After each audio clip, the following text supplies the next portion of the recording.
the Talk Station is proud to present The War Files. The War Files, a selection of interviews honoring our warriors of the greatest generation, World War II, Korea, and Vietnam. We'll start off with name and background. Earl Norwood. I'm 84 years old and a veteran of World War II, Korea, and Vietnam. I call Morehead City my home. My father was an aeronautical engineer. We traveled back and forth. He worked for the Navy. We always consider Morehead City home. When did you enter the service? In 1943, March the 7th. I was on my 17th birthday. Had you been wanting to join? Oh, from day one. I mean, I was here in Morehead in 1941 and 1942 when the war came right into Carteret County. Something we overlooked that has been overlooked so much that should be brought to everyone's attention. The very first battles of World War II were not only fought in the Pacific, they were fought in Carteret County, in the waters off of Cape Lookout and Cape Henry and Swansboro. That's where the battles, and we lost that battle. The ships were being sunk so fast. You're talking about the submarine warfare? No, submarine warfare. The Atlantic War, as it's called. Exactly. It was fought right in here in our backyard. Why did you join the Navy? My father wouldn't sign the papers for the Army. It was too dangerous. He wouldn't sign the papers for the Marine Corps. That was way too dangerous. And at the time, the Cross Guard never crossed my mind. And so he said, okay, I'll let you go in the Navy. My boat training was in Bainbridge, Maryland, and I went to Norfolk, Little Creek for small boat training, which they had to retrain me because I had been trained never to run one aground, as my grandfather, was tending the beacon lights of Bogue Sound from Swansboro to the Neuse River. And I used to help him every chance I got. And if I ever run that boat aground, I was going to get a paddling. So it was kind of hard learning to just drive that landing barge up on the beach, but that's what I did. I learned it there, and I went down to Fort Pierce and came back to New York. And as a group, we were called Scouts and Raiders 2nd Beach Battalion, which was a cover for the group. That was just a cover name. And we went to Foy, Cornwall, England for more training and getting used to the English Channel. And that took some getting used to. That channel is a lot different from this ocean out here. How so? It's so much rougher. The waves are so much closer together, and it's cold. But we trained, and then we were assigned to motherships. My ship was the LSD 357. We had 6 boats on the ship, and we trained some more for the invasion.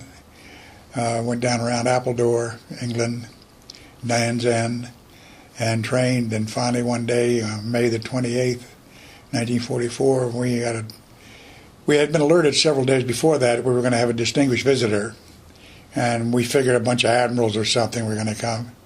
Well, we spruced the ship up more than it normally would, and on that morning I was standing as a side boy at the gangplank when all this brass comes up, and I couldn't tell what it was until they announced that the King of England was on board. I got a chance to shake hands with King George VI.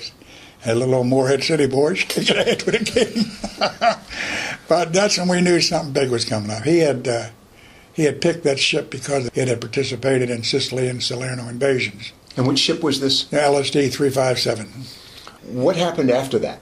The captain invited him into the wardroom, and he said, no, I want to go down to refer to be with the enlisted men. And he came down and he had coffee with us and talked to us and asked us all where we were from. And I know he didn't remember all of it, but, made us feel pretty good. We had 57 enlisted men. Yeah, I think he met every one of them. He left, and that's when we were alerted to prepare for movement and started to go into a combat mode, which we had been in prior to the inspection. We started preparing for the invasion of Normandy. We got prepared, loaded the ship, checked all our boats out. I had a little 36-foot Higgins boat, was my responsibility, and I was the coxswain on it. I had a crew, Gunner Snow and Tommy Walsh and Poznansky. As coxswain, were you also the senior officer aboard? That's right. I was a senior man, petty officer. We were assigned Easy Red, Omaha Beach. On the morning of June the 6th, we were awakened at 4 o'clock in the morning, had a very nice breakfast. I got to talk about that. It was the first time in 7 months we had seen a fresh piece of meat. They had frozen steaks that they had saved for D-Day. So we had steak and eggs for breakfast. That's when I started getting scared. It's a joke with me. We knew something was up. Something was up. So we lowered the command came to away all boats. We hit the water.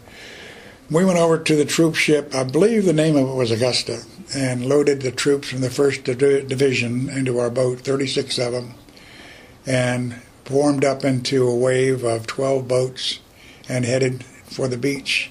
And we were single file. And about 2 miles out from the beach, we went into a flank position where we went parallel with the beach and went forward by the beachmaster's signals and proceeded to the beach. At 06:35 hours, we hit the beach. Post Nancy dropped the ramp, and an 88 went through the bow, cut 2 men completely in half. 2 of the men, I won't go into details, but they were severely wounded. And one of the most courageous, heroic things I've ever seen in my life, I watched 34 men step over their comrade, go down the ramp and onto that beach. And it was pure, unadulterated hell. Mortars, machine guns, artillery, mines, and they walked off of that boat, off over their comrade, and hit the beach. As soon as the last man left the ramp, Brzezinski wound that ramp up. It was his responsibility. That's the fastest I've ever seen it come up. I bet. And we backed off the beach. We were taking a little water, and we started back towards the hospital ship as fast as we could manage it. And we were taking on water, so we had to constantly clean the bilge screen. And in one time, Grunner, Snow, and Poznanski were bailing with the helmets. We had to get those wounded back to that ship. That was our job. How did the 2 wounded that you had? They were still alive when we got to the hospital ship. We got them back. All right. For a moment, let's talk about the vessel, the Higgins boat, because we've had a Higgins boat come through, and it's quite a boat. It was manufactured in New Orleans, if I'm not. That's right. It was manufactured in New Orleans. It was built by Higgins. I say it won the war. It was one of the easiest boats I ever driven.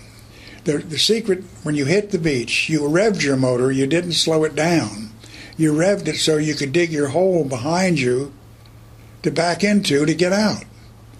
And when your engine was revving, you kept your rudder perfectly straight, you kept your bow nosed in, and the moment the ramp was up, left the water far enough that you were waterproof, you started to back off. And you kept it straight until you were back far enough where you would twist your rudder, always go to the left, and just do a 180 and off you go. All right, how fast could a Higgins boat travel? Not more than about 8 or 9 knots. Loaded about 6 knots. How many men would it carry? It would carry 40 men. You were seeing projectiles coming through the vessel as well, so bullets and shells were coming through. And I just saw the one, that's all now. They were going over top of us. They ricocheted off the ramp, off the tug of the ramp. But as far as because I was perpendicular to the beach. Now, when we backed off, there was a short time there that I'm glad that machine gunner up on the hill didn't have me picked out. Because you were pretty exposed. I was totally You were on exposed. top of the... Yeah, I was up where I had to be. Yeah, I was up above everything, looking out. When that 88, of course, a lot of people don't know what an 88 is. Of course, it's a utility artillery piece for the German Wehrmacht army. It could be used for anti-aircraft, anti-tank, anti-personnel. It was an all-around weapon. Probably one of the best. Artillery weapons in World War II. Right, it was. You said a shell went through. It just went right 2 feet from the bow. Just went right straight through and didn't go off. Thank God. If it had gone off, it would have been an 88. I wouldn't be sitting here talking to you. And we had a very thin, and I don't know why they put it on. We had a very thin layer. Or sheet of steel on the side of the boat, where from before the captain, in front of the bosun or the driver, to the bow on starboard and port side.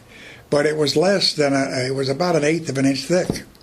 It would have ricocheted a bullet, but there is no way in the world it would have ever stopped anything else. 18-year-old seeing this kind of action, this kind of death and destruction. That night I was 21. Understood.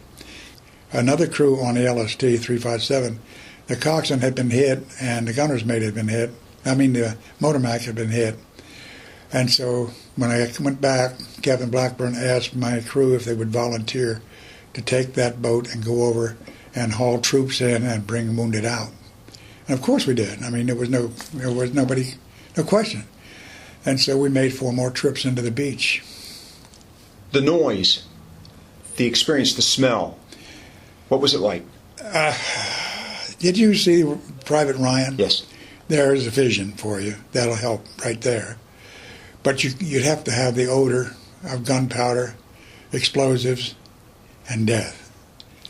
I know they tell you that death does not have an odor, but they have never carried a boatload of bodies back out to a hospital ship.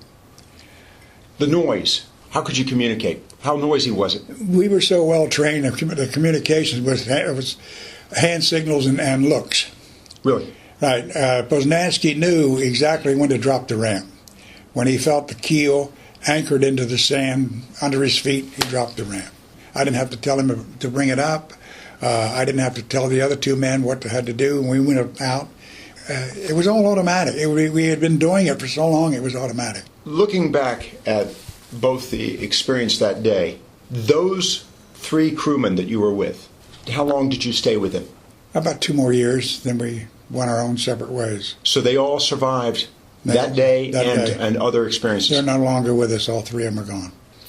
They were much older than me. So they were 22 and 23 years old. Right. 18 turning 21 on that day, 3 years of experience in several hours' time. After that day, what did you do? I was body retrieval. Thousands of men lost their lives on those beaches. That's right. And Poznansky and Gunner Snow and I and Waltz volunteered to patrol the beach, and as bodies resurfaced, we would take them and gently roll them into the boat and deliver them to grave registrations on the beach. On the 3rd day, I won't say which one, but one of the crew members came to me and said, "Look, I can't take this anymore. I mean, this is day in. Their bodies are falling apart." Mm-hmm. And he said, so I went to the old bosun's mate that was in charge and told him, and some things you never forget. He said, "Coxswain, every time you bring one of those bodies in, there's a mother in Michigan or North Carolina or California that's going to get the 2nd telegram. He's no longer missing in action. He's to be buried, and she'll have closure." We went back out and worked 2 more days. I was 25 when that ended. Got to ask, did it generate any nightmares? Oh, of course. I mean, I'm a human being. And it was nothing that I couldn't control, but there were times that, for many years afterwards, until after the Korean War, many times I would wake up. It would wake me up thinking about that day. Where after that? Until May. We got into the United States just before VE Day. We went back and forth hauling troops, supplies. One time the ship was assigned to the Red Ball Express. They would load 2.5-ton trucks, which were in turn loaded with aviation gasoline, onto our ship.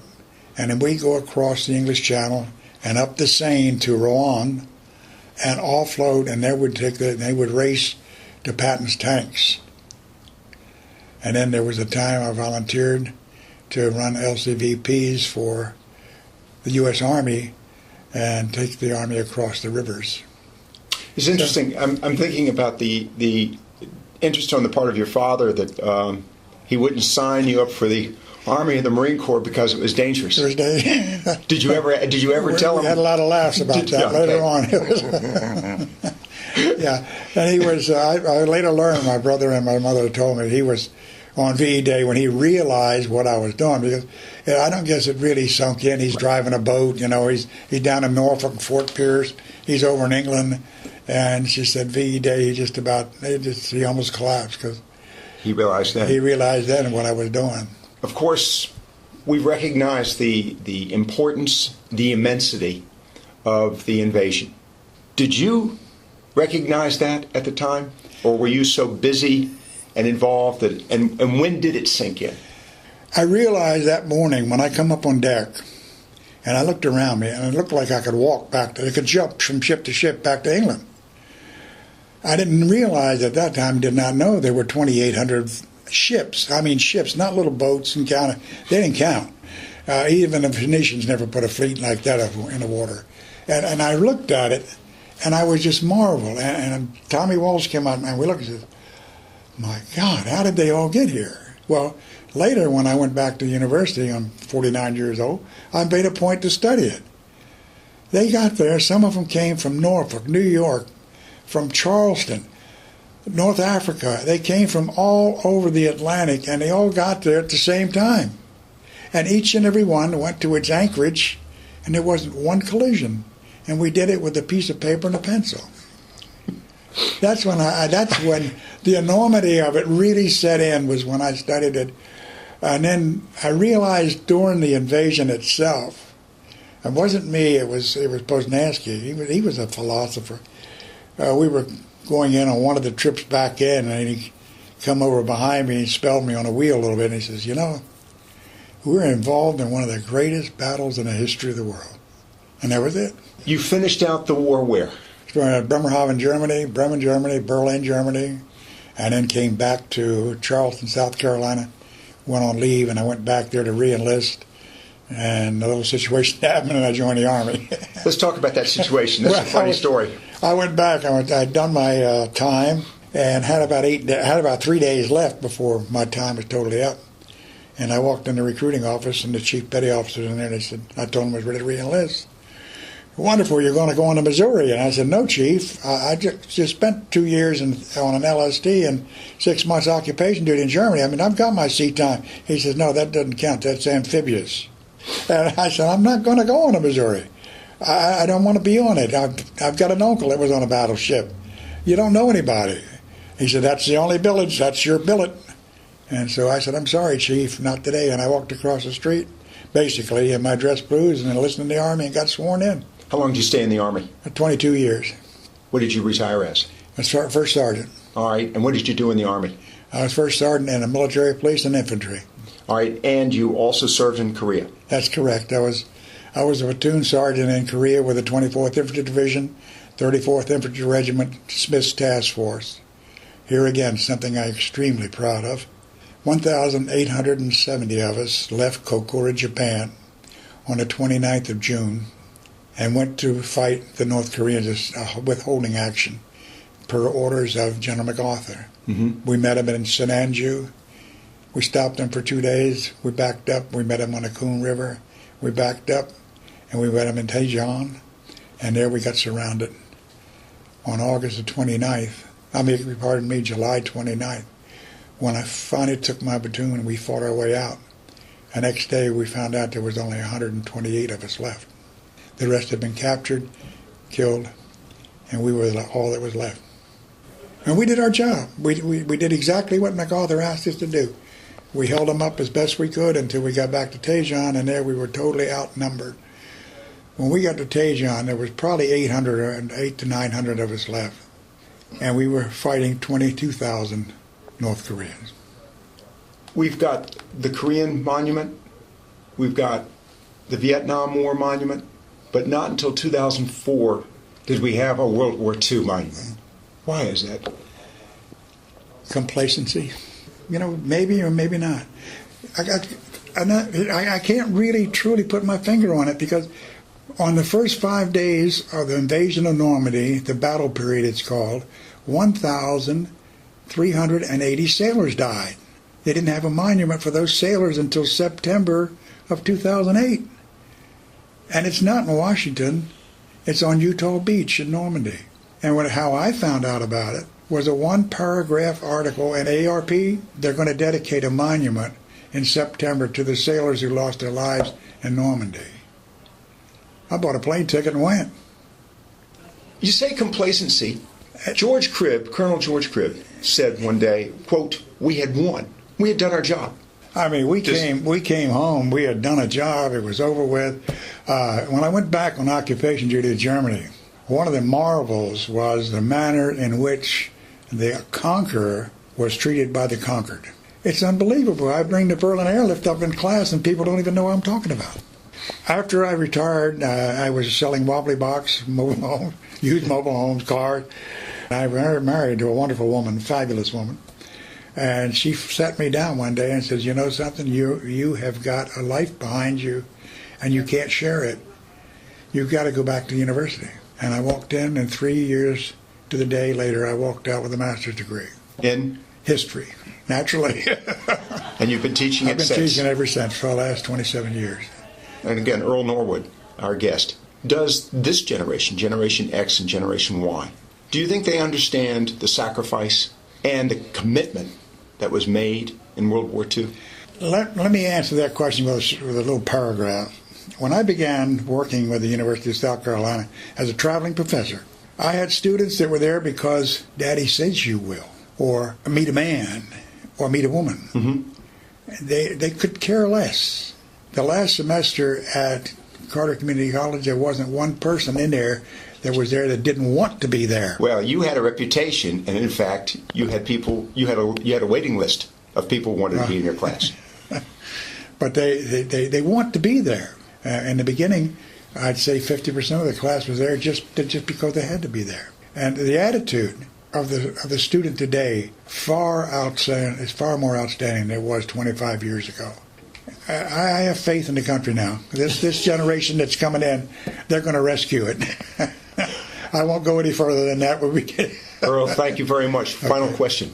Have you been to the World War II monument? No, I haven't. I'm looking forward to it. But you did go to the memorial at Normandy? Oh, yes. And it sits there on a sand hill. The French government donated the entire area to the U.S. government. It's now U.S. property. And there, again, if I can take the time. When I went over for the dedication of the monument, I must have signed 50 autographs. Really? For young people, French people of Normandy, who came to me and thanked me for what I did, and their parents. I mean, it was, and they treated me with such respect. The night of the dedication, I went back to my hotel, and came down and went to the dining room, and the girl who was the desk also doubles as maitre d'. Mm-hmm. She said, I said, do you have a table for me? She said, yes, Mr. Norwood, you reserved one. I said, thank you. And as I walked, my table was at the far end of the restaurant, by the window. Every Frenchman in that place stood up and thanked me. It was such an honor. And the tears, I couldn't stop it. Thank you very much. Thank you for the interview. I appreciate it very much. Thank you. You've been listening to The War Files, a selection of interviews honoring our warriors of the greatest generation, World War II, Korea, and Vietnam. The War Files is a TalkStation presentation.